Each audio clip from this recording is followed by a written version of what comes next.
बच्चों, कक्षा 7 की विज्ञान कक्षा में आपका फिर से स्वागत है। पिछली कक्षा में हमने प्रकाश के परावर्तन के बारे में पढ़ा था। आज हम परावर्तन के बारे में कुछ और जानकारी प्राप्त करते हैं।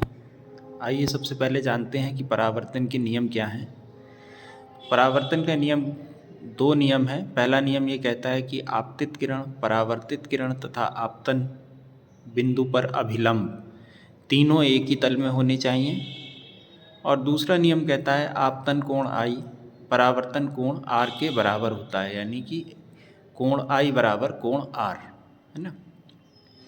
तो आइए इन दोनों नियमों को हम चित्र के माध्यम से समझते हैं। तो आप देख सकते हैं यहाँ पर मैंने एक चित्र बना रखा है जहाँ पर एक सतह जो परावर्तक तल है, परावर्तक तल मतलब ऐसा तल जिससे प्रकाश टकराकर वापस लौट सके। तो मैंने आपको पिछली कक्षा में बताया था कि परावर्तन जो है वो चिकनी और पॉलिशदार सतह से सबसे अधिक होता है। तो यहाँ पर देखिए एक किरण AO है ना, जो इस तल से आके टकराती है, तो ये आपतित किरण होगी। ये किरण इस तल से टकराने के बाद पुनः उसी माध्यम में OB के रूप में वापस निकल जाती है, तो ये OB परावर्तित किरण होगी, है ना। अगर हम इन दोनों, क्योंकि ये दोनों किरणें एक बिंदु पर मिल रही हैं जो है O, इस बिंदु को हम कहते हैं आपतन बिंदु।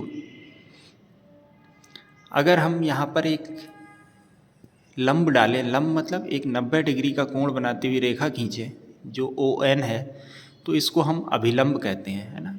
अब इस अभिलंब से किरण OA एक कोण बना रही है जिसको हम कहते हैं I, ये कहलाता है आपतन कोण।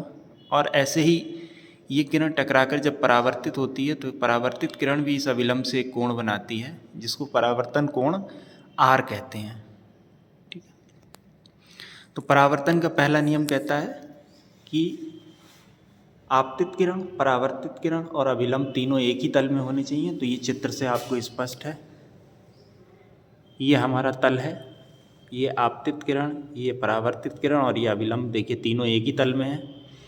और आपतन, दूसरा नियम कहता है आपतन कोण और परावर्तन कोण बराबर होने चाहिए। तो अगर हम इस अभिलंब से इन दोनों कोणों को नापेंगे तो ये दोनों कोण जो हैं इनका मान बराबर आएगा। तो ये प्रकाश का परावर्तन था और उसके दो नियम थे।